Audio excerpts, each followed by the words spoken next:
Garrett's hands trembled as he clutched the hospital bill, $180,000 printed in merciless black ink. 48 hours. That's all the hospital gave him before they'd move his 7-year-old daughter Hazel to palliative care. He was a janitor, mopping the marble floors of the 42nd floor every night, breathing in the scent of wealth he'd never touch. Leather chairs, imported coffee, the kind of power that didn't notice men like him. His wife had walked out 6 months ago, couldn't handle watching their daughter die in slow motion while drowning in medical debt. Now, sitting in that sterile hallway where he'd scrubbed other people's footprints for 3 years, Garrett broke. A woman's voice cut through his sobs, cold, precise, expensive. "Come with me." CEO Natalie Harlow stood above him in a charcoal suit that cost more than his annual salary, her heels clicking against the floor he'd polished just hours before. She led him into her corner office, and behind that massive oak desk, she made him an offer that shattered every moral boundary he thought he had. She would pay for everything: surgery, recovery, the best doctor's money could buy, if he gave her the one thing her fortune couldn't purchase: a child. His child. The question wasn't whether he would sell his soul to save the person he loved most. It was what would happen when the line between sacrifice and betrayal became so blurred that no one could tell the difference anymore. The office smelled like success: polished wood, fresh flowers delivered each morning, the faint trace of perfume that cost more per ounce than Garrett made in a week. Natalie didn't offer him a seat. She simply stood behind her desk, fingers laced together with perfect precision, watching him with eyes that had evaluated and dismissed 1,000 men before breakfast. Her charcoal suit was tailored to the millimeter, her hair pulled back in a way that screamed control. Garrett's uniform still reeked of industrial cleaner, the cheap fabric stiff against his skin. His hands, raw from scrubbing toilets and mopping conference rooms, left damp prints on the hospital bill he'd been clutching since the call came through. He couldn't meet her gaze. Men like him didn't look at women like her directly. It was an unspoken rule he'd learned in 3 years of being invisible in this building. "I know who you are," Natalie said, her voice carrying the particular authority of someone who'd never been told no. "Garrett Blake, 34 years old, started working here 3 years ago, night shift janitor. Your daughter has dilated cardiomyopathy." She paused, letting each word land like a stone. Without surgery, she has 6 months. With surgery, she could live a normal life. But you don't have $180,000. You don't have insurance that covers experimental procedures, and the hospital won't wait. Garrett's throat tightened. How did she know all of this? He'd never spoken to anyone in this building beyond a polite nod to security guards. To everyone else, he was the man who emptied their trash cans and restocked their coffee stations while they were home sleeping in beds that cost more than his car. The invisibility had been almost comforting, a shield against the judgment he'd grown accustomed to since Rebecca left. Now, standing in this office that probably cost more to furnish than he'd earn in a decade, that invisibility had been stripped away, leaving him exposed under Natalie's clinical assessment. Natalie moved to the window, gazing out at the city skyline, a view that stretched for miles, a view that reminded everyone who entered this office exactly how high above the world she stood. The afternoon sun caught the glass towers in the distance, turning them into pillars of gold and fire. When she turned back, something had shifted in her expression, something almost human flickering behind the corporate mask. "I'm 38 years old," she said, each word deliberate, measured like ingredients in a recipe she'd perfected through years of practice. "I built this company from nothing, started in a studio apartment with a laptop and a business plan that 17 banks rejected. Now I have 4,000 employees across 17 countries.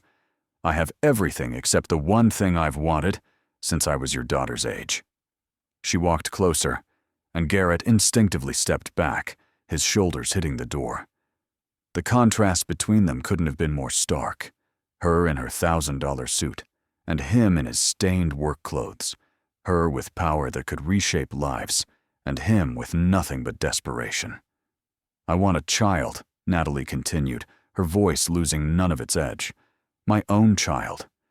But 10 years ago, complications from a miscarriage left me unable to conceive naturally. IVF hasn't worked. 3 rounds, 3 failures, each one costing a fortune that meant nothing because money can't fix a broken body. Adoption agencies see me as too focused on my career, too cold, too unwilling to step back from the company I sacrificed everything to build." Her jaw tightened. They're not entirely wrong. Garrett's mind raced, trying to understand where this was going, why she was telling him this, what possible connection there could be between her tragedy and his own. Natalie reached into her desk drawer and pulled out a manila folder, placing it on the polished surface between them, with the kind of care someone might use when handling evidence. "I've had you investigated," she said flatly. No apology in her tone. No acknowledgement that this might be invasive or disturbing. "You're healthy. No genetic disorders. No substance abuse history. No criminal record. Your family medical history is clean going back 3 generations. You're also desperate, which makes you honest in a way most men in my circle could never be. They all want something from me. Access, connections, money, power. You just want your daughter to live." She opened the folder, revealing medical records. His medical records. Pages of private information laid bare. Blood type, vaccination history, every doctor's visit from the last decade. She'd strip-mined his entire life. "I'm offering you a transaction," Natalie said, her tone shifting into pure business mode. "I will pay every cent of your daughter's medical expenses, surgery, recovery, follow-up care, medications for the rest of her life if necessary. I will also pay off your debts, the medical bills, the maxed-out credit cards, everything." She closed the folder with finality. "In return, you will give me what my money cannot buy. A biological child." The words hung in the air like poison gas. Garrett felt his stomach turn, his vision tunneling as the implications crashed over him like ice water. She wanted him to, with her, to create a child, as if he were livestock being purchased for breeding, as if the creation of human life could be reduced to a business transaction. The clinical nature of it, the cold calculation in her eyes, made his skin crawl. But then, unbidden, an image of Hazel flashed through his mind, her small hand in his, so fragile these past months. The way her skin had taken on a grayish tint. The way she'd stopped asking when she could go back to school, when she could play with other kids. As if she'd already accepted that her world had shrunk to a hospital bed and stolen moments between appointments. "I can't," Garrett whispered. Natalie closed the folder. "Then your daughter will die. The hospital gave you 48 hours. I'm giving you 24. She held out a business card. "When you're ready to save her life, call me." That night, Garrett sat beside Hazel's hospital bed, reading to her until she fell asleep. The monitors painted their green lines across black screens, translating his daughter's heartbeat into numbers. He pulled out his phone.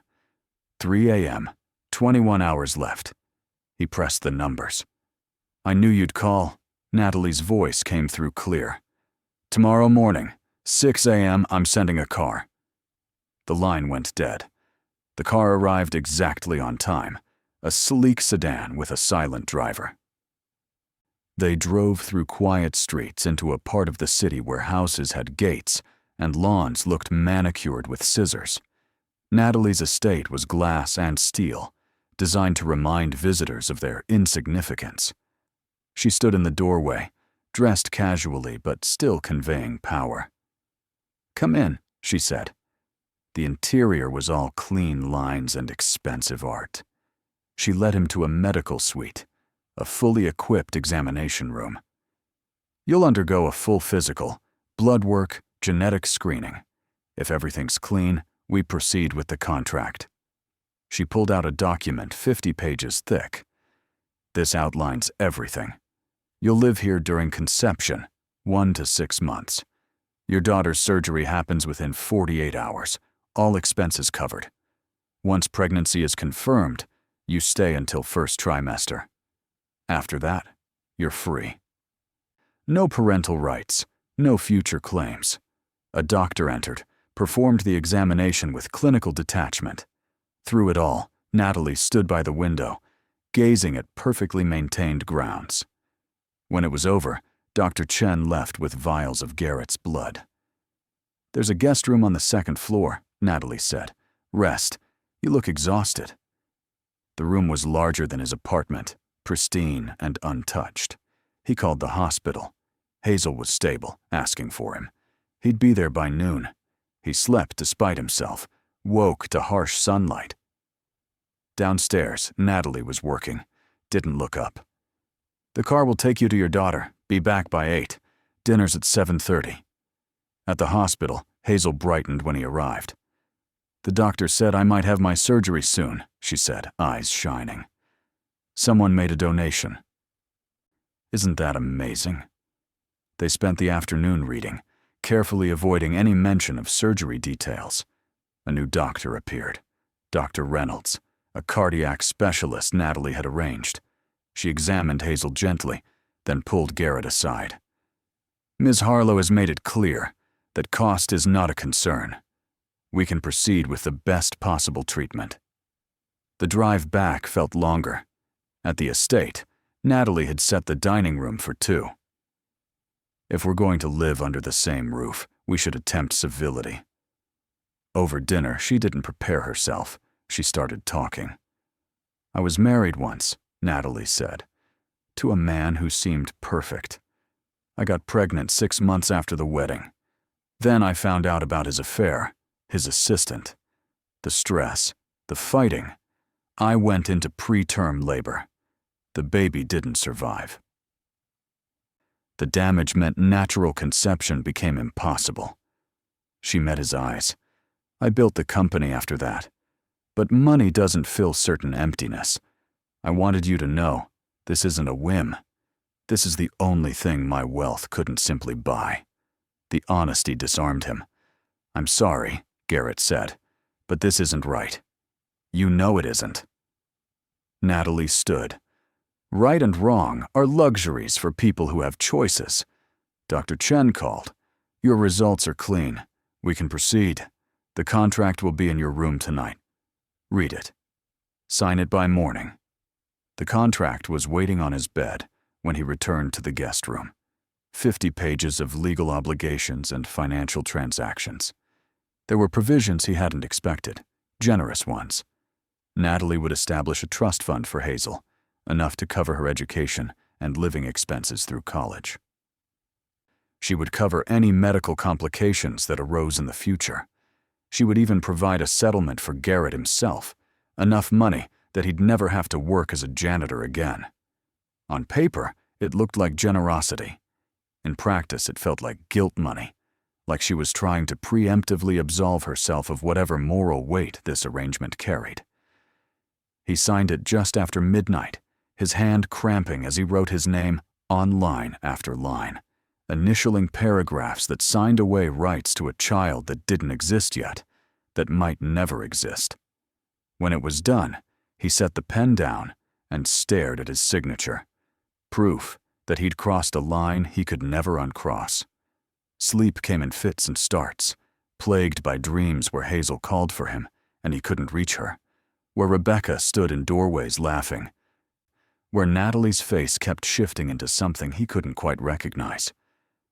The following weeks took on a surreal quality, as if he'd stepped into someone else's life. Mornings began with workouts supervised by a personal trainer who'd been briefed on optimizing male fertility. Breakfast was carefully planned by a nutritionist who seemed to know more about Garrett's body than he did. The afternoons were his own. He spent them at the hospital with Hazel, reading and talking, and watching her grow stronger as they prepared for surgery. Evenings meant returning to the estate, to dinners with Natalie that gradually became less awkward, conversations that ranged from stilted to surprisingly genuine. They talked about childhoods and disappointments, dreams abandoned, and fears never spoken aloud. Hazel's surgery was scheduled for a Thursday in late October. Garrett woke before dawn to find Natalie already making coffee. "I thought you might want company at the hospital," she said. They drove in silence. Hazel was already in pre-op, groggy but smiling. "I love you, baby," Garrett whispered. "Don't be scared. The doctor's really good at fixing hearts," Hazel said, squeezing his hand. They wheeled her away. Hours passed in the surgical waiting room. Natalie worked on her phone but kept glancing at him. Around hour 5, Dr. Reynolds emerged, smiling. "The surgery went perfectly. She's going to be fine." Garrett covered his face, years of fear finally releasing. Natalie's hand rested gently on his back. "Thank you," he managed. "For her." "You're welcome," Natalie said. "Watching you with your daughter these past weeks, the way you'd burn the world down to keep her safe, it's reminded me why I want this. I want to love someone that completely." Hazel recovered beautifully, out of danger within days. When Garrett returned to the estate, reality crashed back. Natalie was waiting. "Your daughter is recovering well." "Yes," he replied. "Dr. Reynolds says she'll go home in a week." "I've purchased a house for you. 3 bedrooms, near the hospital, good school district, part of our arrangement." That night over dinner, conversation was strained. Afterward, in the library, Natalie poured whiskey. "Can I ask something?" Garrett said. "Why me?" Natalie stared into her glass. "Because men in my world see me as an acquisition. You barely looked at me that first day. You were just a father who would do anything." That kind of love, that's what I want my child to inherit. Somewhere in those conversations, something shifted. The obligation between them didn't disappear, but it became more complex, layered with a grudging respect that neither had expected to feel.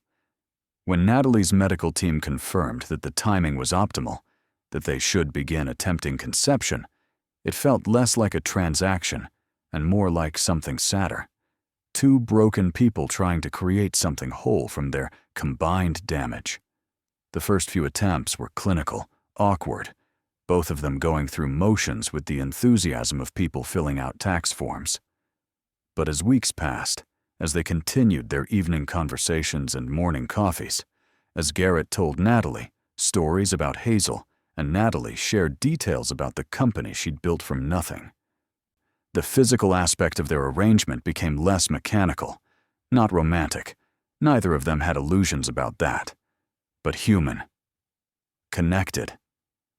Hazel came home to the new house Natalie had purchased, and Garrett split his time between the estate and his daughter's recovery. The guilt of lying to his daughter about where he went ate at him constantly. He told her he'd gotten a new job, which was technically true, just not in any way she'd understand. 6 weeks after Hazel's surgery, Natalie took a pregnancy test and called Garrett into the bathroom with an expression he couldn't read.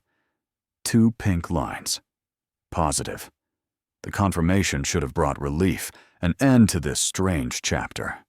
But instead, Garrett felt something he couldn't name. Loss, maybe. Or the recognition that nothing was as simple as he'd wanted it to be. "I'm pregnant," she whispered, the words carrying wonder and terror in equal measure. Dr. Chen confirmed it with blood work 3 days later. 8 weeks along. Everything looked healthy. Natalie's carefully controlled expression cracked, just for a moment, and Garrett saw tears she wouldn't let fall. They stood in that medical suite where this had all begun, and he reached for her hand without thinking. Squeezed once. She squeezed back. The first trimester was anxious, every twinge and cramp sending Natalie into quiet panic that she tried to hide behind executive efficiency. Garrett stayed, because the contract required it, but also because leaving felt wrong in a way he couldn't articulate. They fell into a routine that felt almost normal. Natalie worked from home more often, her hand unconsciously resting on her stomach during video conferences.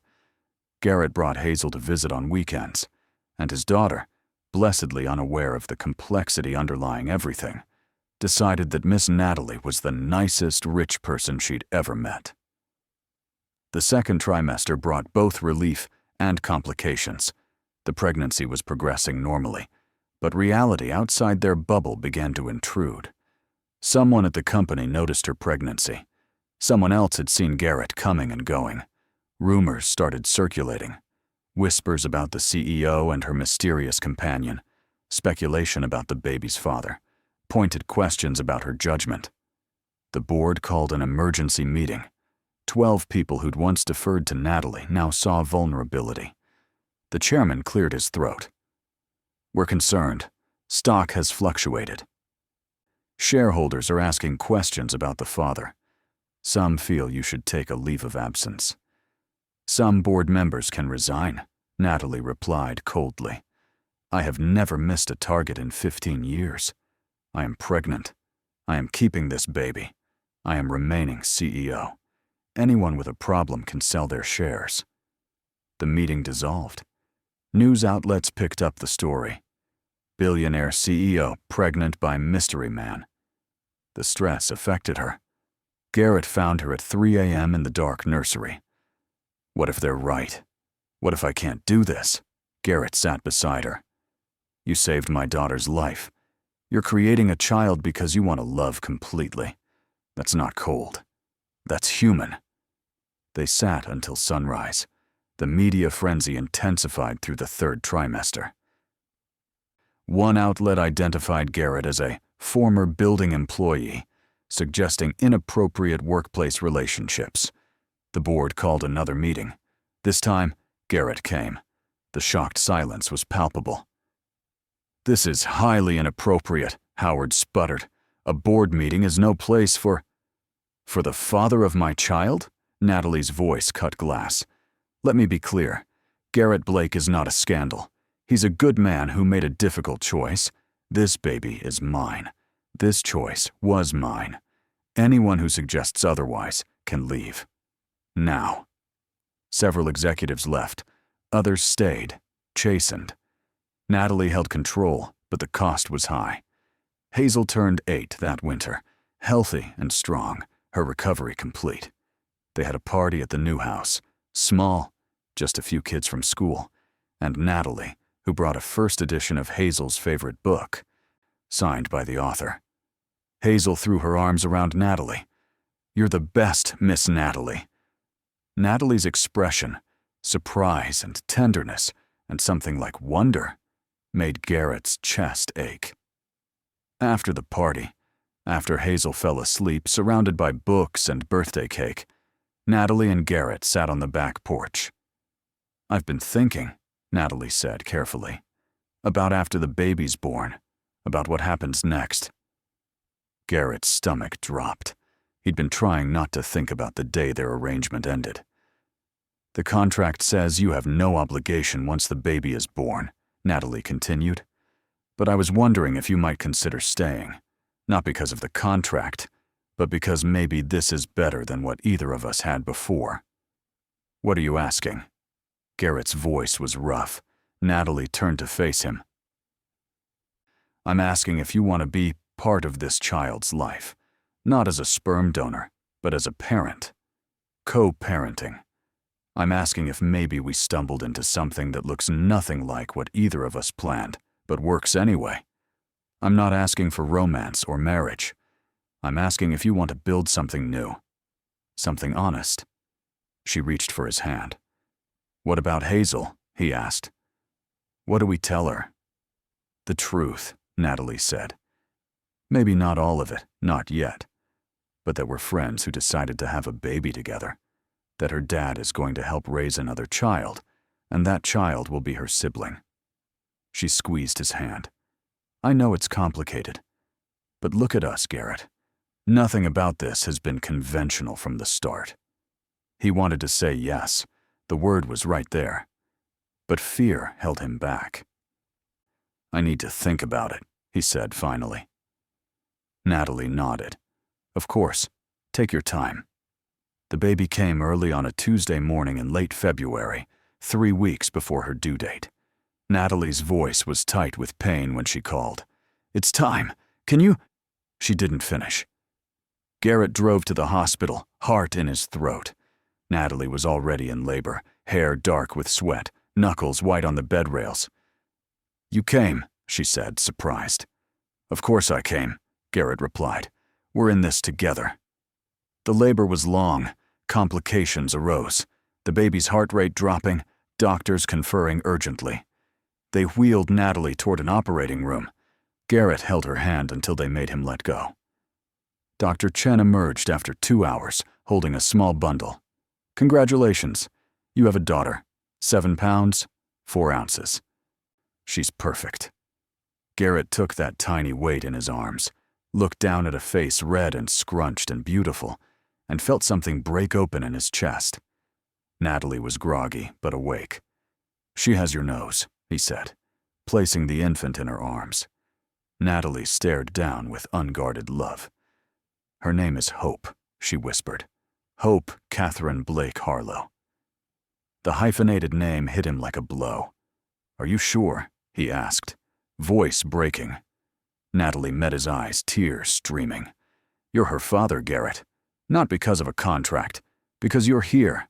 Because you chose to be. So I'm asking again. Will you stay? Will you help me raise her?" The word came easier this time. "Yes, I'll stay. Yes, we're a family." Hazel met her baby sister 2 days later, her eyes wide as she carefully held Hope under Garrett's supervision. "She's so small," Hazel whispered. "Was I this small?" "Smaller," Garrett said, "and just as perfect." Hazel looked up, suddenly serious. "So, Miss Natalie is like—" "What?" "I don't understand," Natalie answered from the hospital bed. "I'm your dad's friend, who loves him, and you very much. And Hope is your sister. Does the rest really matter?" Hazel considered this with 8-year-old gravity. "I guess not. Can I visit Hope a lot?" Natalie smiled. "Every day, if you want. In fact, I was hoping maybe you and your dad might want to move into the estate. It's big enough for all of us, and Hope will need her big sister." The media coverage of Hope's birth was invasive, but Natalie handled it differently this time. She gave one interview, laying out facts without apology. "I wanted a child. I found someone I trusted to help me. We've become a family. Unconventional, yes, but loving. That's all anyone needs to know." The article ran with a photo of them all. Natalie holding Hope, Garrett beside her, Hazel grinning in front. The headline read, "Billionaire CEO redefines family on her own terms." The board finally backed off. Moving into the estate was surreal. Garrett's life fit into a dozen boxes, while Hazel's belongings filled a room converted into a paradise. Reading nook, art station, bookshelves. Natalie had child-proofed everything, transforming the museum into something that could house a family. The staff warmed when they saw Garrett with Hope, changing diapers and pacing at 3 a.m., singing off-key lullabies. The first months were chaotic, as all new parents experience, complicated by their unusual circumstances. They negotiated boundaries, learned to be partners without being romantic partners, figured out how to tag in for each other's exhaustion. Natalie went back to work after 8 weeks, guilt written across her face. Garrett became the primary caregiver while taking online business courses at night. Natalie insisted on funding his education. "You're brilliant with logistics," she'd said. "Let me invest in you." Hazel thrived, making friends at her new school, joining clubs she'd never had access to before. She adored Hope with fierce protectiveness, and the first time Hope smiled, really smiled, it was at Hazel making funny faces. Natalie captured it on camera and set it as her phone's lock screen, replacing the company logo.